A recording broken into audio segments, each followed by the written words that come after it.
The US TV host Tucker Carlson set off a political scandal by traveling to Moscow to interview the Russian president, Vladimir Putin.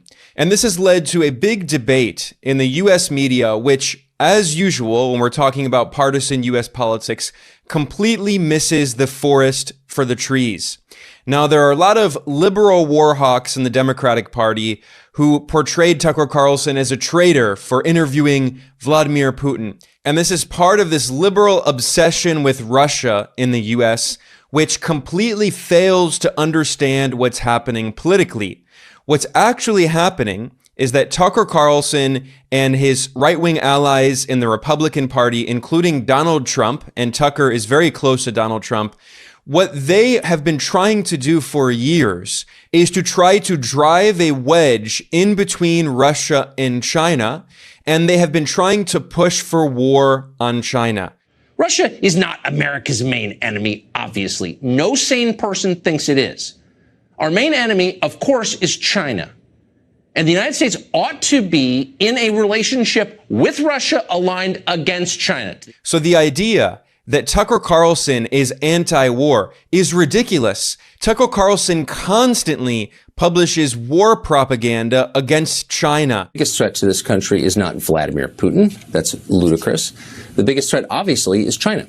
And the narrative that he has been pushing for years, back when Tucker Carlson was on Fox News, and since he was fired from Fox News, the narrative that he's been pushing again and again and again is that the US should ally with Russia against China. The reason that he says that he's against war on Russia is because in reality, he wants war on China. If Russia ever joined forces with China, American global hegemony, its power would end instantly. Tucker has said this again and again and again. If Russia and China ever got together, it would be a brand new world, and the United States would be greatly diminished. Most Americans agree that would be bad. However, Vladimir Putin is smart enough to know that Tucker Carlson is a political operative acting on behalf of the Republican Party and Donald Trump, and that Tucker is trying to encourage division between Russia and its most important ally, China. So Putin pushed back against Tucker Carlson's warmongering anti-China propaganda in this interview that he did. Tucker claimed that China is going to be a new imperial power, supposedly, and Tucker claimed that China is supposedly threatening other countries in the BRICS alliance and is violating their sovereignty, and Putin pushed back against this nonsense. And Putin said that this is a boogeyman narrative, and Putin emphasized that China wants peaceful cooperation and that China's foreign policy is not aggressive. The question is what comes next, and maybe you trade one colonial power for another, much less sentimental and forgiving colonial power. I mean, is the BRICS, for example, in danger of being completely dominated by the Chinese economy? In a way that's not good for their sovereignty. Do you worry about that? Well, we have heard those boogeyman stories before. It is a boogeyman story. We're neighbors with China. You cannot choose neighbors just as you cannot choose close relatives. We share a border of 1,000 kilometers with them. This is number one. Second, we have a centuries-long history of coexistence. We're used to it. Third, China's foreign policy philosophy is not aggressive. Its idea is to always look for compromise, and we can see that. The next point is as follows. We are always told the same boogeyman story, and here it goes again. Through an euphemistic form, but it is still the same boogeyman story. The cooperation with China keeps increasing. The pace at which China's cooperation with Europe is growing is higher and greater than that of the growth of Chinese-Russian cooperation. Ask Europeans, aren't they afraid? They might be, I don't know.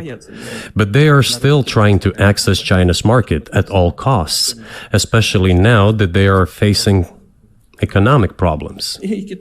Chinese businesses are also exploring the European market. Do Chinese businesses have small presence in the United States? Yes, the political decisions are such that they are trying to limit their cooperation with China. It is to your own detriment, Mr. Tucker, that you are limiting cooperation with China. You are hurting yourself. As that clip shows, Russia can clearly see that this is a strategy that is trying to isolate China and trying to divide the BRICS.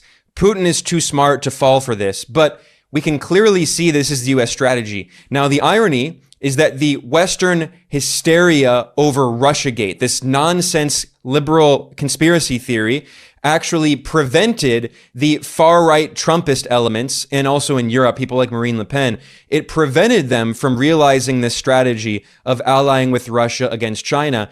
And it basically guaranteed that, at least in the medium term, for years to come, Russia and China are very closely allied. And that is going to prevent the US in many ways from trying to divide the BRICS. Now that's why the US is instead focusing on India and trying to divide India and China in order to try to weaken China. But you cannot understand the geopolitics of the situation with this nonsensical Russiagate narrative that Trump and Tucker Carlson are Putin puppets. They're not. They want war on China. And Steve Bannon, who was previously the top advisor for Donald Trump, and he ran Donald Trump's 2016 presidential campaign. Steve Bannon has said for years, quote, "We are at war with China," blatantly. He says it openly. We are waging war on China. This is the strategy of the Republican Party, of Tucker Carlson, of Donald Trump. They're not anti-war. They only oppose war on Russia because they see Russia as Christian and white and capitalist, and they want to ally with Russia against China, which they see as Asiatic and non-white and communist and atheist. So they see China as an existential threat to so-called Western civilization, and that's why they want to ally with Russia. And since getting fired from Fox News, Tucker Carlson has repeatedly churned out this ridiculous anti-China propaganda, claiming, for instance, that China is fueling an invasion of America. And if you actually believe that, then the solution is war. He's calling for war on China because he's claiming that China is invading the US. Tucker has also done ridiculous interviews with Donald Trump in which they claim that China is an imperialist power taking over so-called our hemisphere, claiming that the US controls the Western hemisphere. Here's a clip of that. Why is China allowed to conduct imperialism in our hemisphere? Well, yeah, and it's far beyond Cuba. It's all over South America. Yeah, the Caribbean. China's building military installations in Cuba.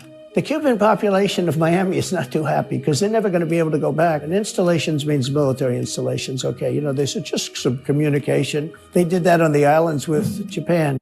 So this is the ridiculous warmongering propaganda that Tucker and Donald Trump are promoting together, claiming that China is conducting imperialism, and completely falsely, they're claiming that China is building military bases in Cuba. Completely false. But once again, this is the warmongering anti-China propaganda that Tucker Carlson has continued doing since getting fired from Fox News. It wasn't just when he was at Fox. Now, it's important to recognize that Tucker Carlson is not only a close personal friend of Donald Trump, he is a political ally and a propagandist on behalf of Trump and Trump's faction of the Republican Party.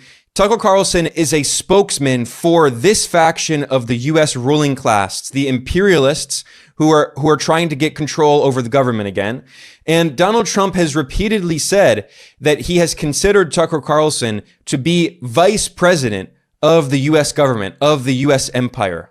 And it is very possible that Trump will win the presidential election. Most polls show that he is leading over Joe Biden. And Trump has already been saying publicly that he wants to wage a new trade war against China. In fact, the Washington Post reported that Trump wants to put 60% tariffs on all imports of Chinese goods into the US. And then Trump was asked about this in an interview on Fox News, and he said that he wants to impose even higher tariffs than 60%. This would be an extreme escalation of the trade war that Trump started in his first term. And historically, when we look at economic wars like this, they tend to lead to military conflicts, to conventional wars. So Trump's extremely hawkish anti-China policies could very well escalate into a full-on war. And that is why many of these right-wing pundits like Tucker Carlson are manufacturing consent for war on China. They are preparing to justify a war with China. In addition to being a close ally of Donald Trump, Tucker has also been promoting the Republican presidential candidate Vivek Ramaswamy, and he brought on Vivek to talk about why China is a so-called threat, and in particular to warmonger against China over Taiwan. And Vivek Ramaswamy's entire proposed foreign policy is based on this idea that Tucker Carlson shares, that the U.S. should try to ally with Russia against China in order to wage war on China. In fact, it's not just the Republicans in the U.S. The far right in Europe says the exact same thing. So Marine Le Pen in France, from the far right movement in France, she has said that Europe should ally with Russia against China in order to prevent an alliance between Russia and China, because they all see China as a threat to so-called Western civilization. They hate China for being socialist, for being atheist, for being non-white, because they are all neo-colonialists and white supremacists and capitalists, and they see the capitalist Christian West, white West, as the force that should control the entire world. They are neo-colonialists, and that's why they're so afraid of China. Now, what's ironic is that what Donald Trump has tried to do, and with the support of people like Tucker Carlson and Steve Bannon, is the opposite of what Henry Kissinger did in the 1970s, back in the Richard Nixon administration. This was referred to as Kissingerian triangular diplomacy, in which the U.S. allied with China against the Soviet Union, and that was one of the significant factors that led to the overthrow of the Soviet Union in 1991. And since then, well, he recently died, but before he died, Kissinger was calling for the exact opposite.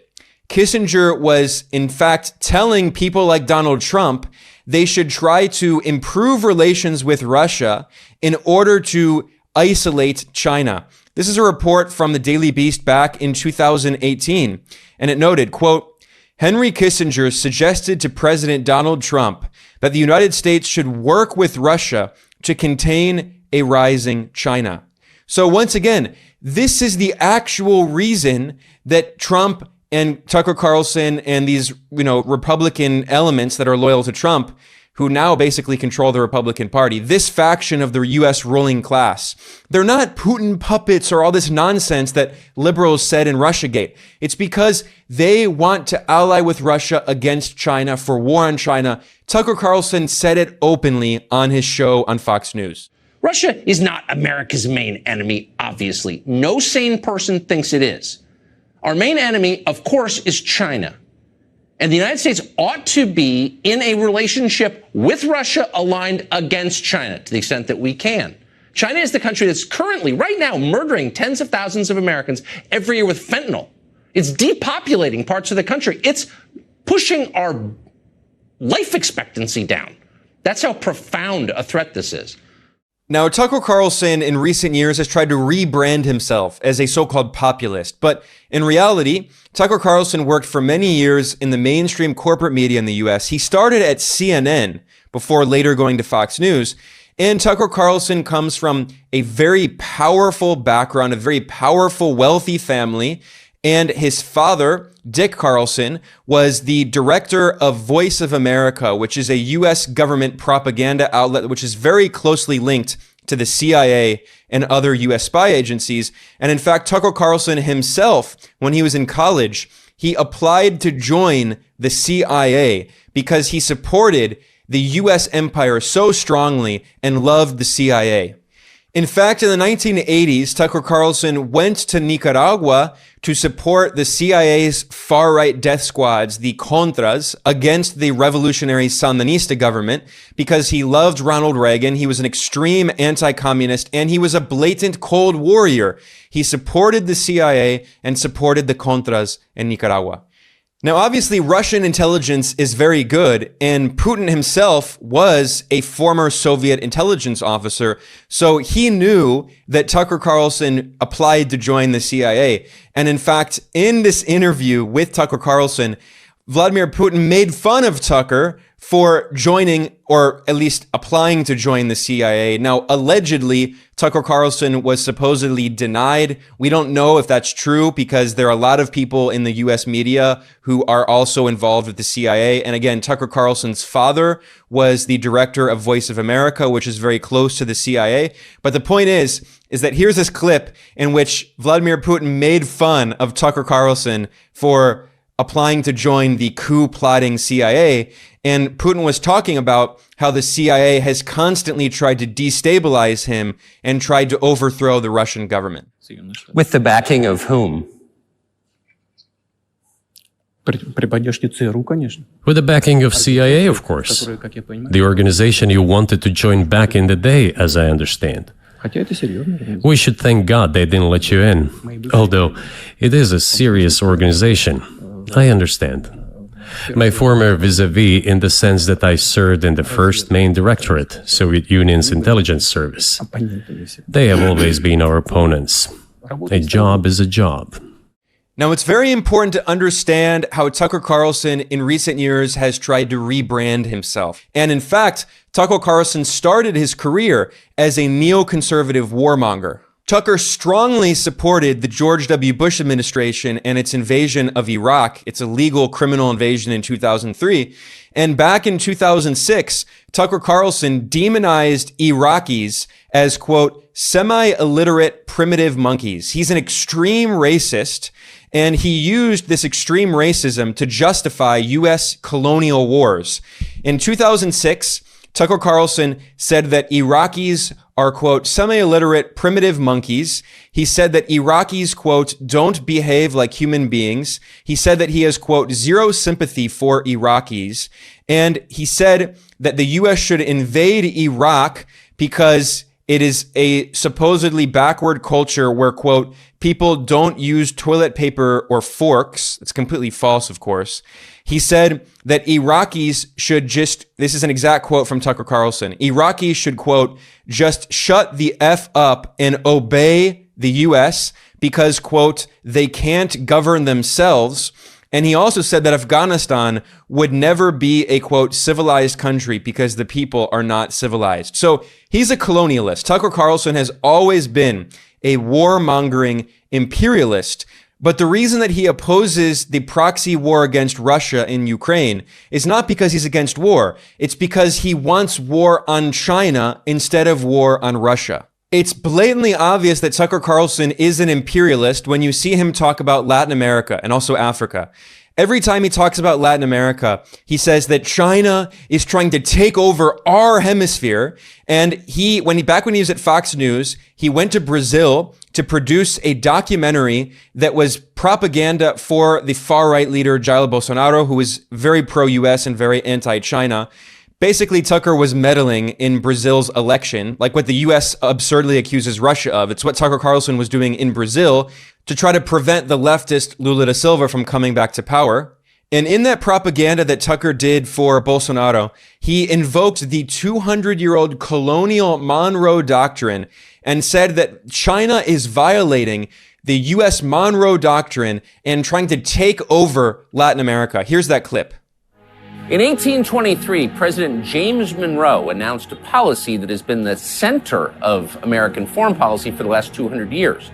Called the Monroe Doctrine, it has a very simple thesis. Great powers would not be allowed to control nations in the Western Hemisphere. That would be a direct threat to the interests of the United States, and for 200 years, we haven't allowed it.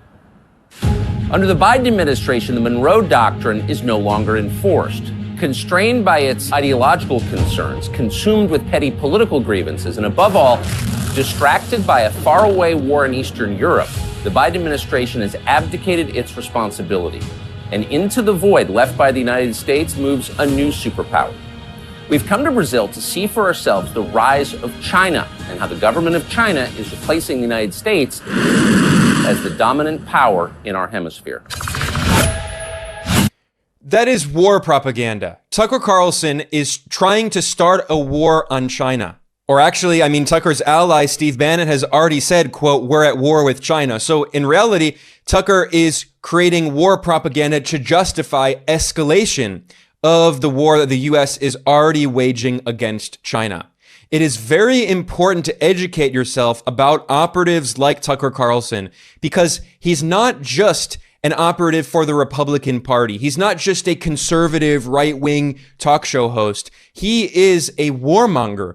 It is completely ridiculous that people are trying to portray Tucker as anti-war or a threat to the U.S. deep state and the U.S. empire. It's the exact opposite. Tucker Carlson is a sophisticated political operative who admitted to applying to join the CIA and whose political role is to co-opt people who oppose the proxy war against Russia in Ukraine, often people who are very well-intentioned, to co-opt them, to recruit them for the Republican Party and the right-wing faction of the U.S. ruling class in order to justify war on China. He's not against war. He only opposes the war against Russia because he wants to focus the entire attention of the U.S. empire for war on China.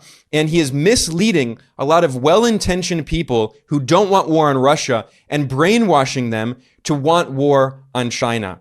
It is so frustrating how few people are talking about this and how the Western liberal hysteria over Tucker Carlson with all this Russiagate nonsense, they're completely missing the forest for the trees.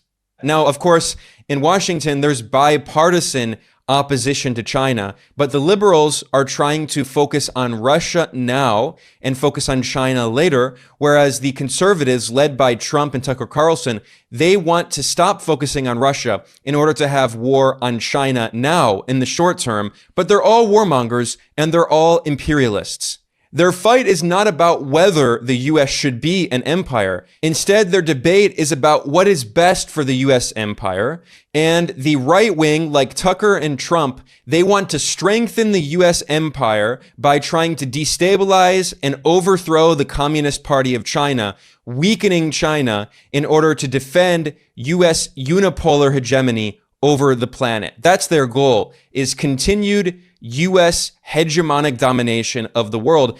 That's why Tucker Carlson warned on his show when he was back on Fox News. He said that we cannot allow China and Russia to ally together because it would mean the end of U.S. hegemonic domination of the world. But he said that like it's a bad thing, not a good thing. He does not want U.S. hegemony to end. If Russia ever joined forces with China, American global hegemony, its power would end instantly. If Russia and China ever got together, it would be a brand new world, and the United States would be greatly diminished. Most Americans agree that would be bad. But as I conclude here, I just want to also emphasize the point that I said earlier. The response that Putin gave, his pushing back against this hysterical anti-China propaganda in the West that we hear from people like Tucker and Donald Trump, it shows that Russia is firmly allied with China. The U.S. attempts to divide Russia and China have failed, and the U.S. attempts to divide BRICS thus far have failed. That's why now the U.S. is focusing on trying to divide India and China, because they've acknowledged that Russia and China are firm allies.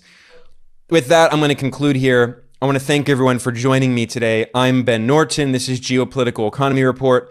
If you like this video, please like and subscribe to help promote it in the algorithm. And also, all of our videos are available as a podcast. If you just look up the Geopolitical Economy Report podcast, I want to thank everyone for joining me today. I'll see you next time.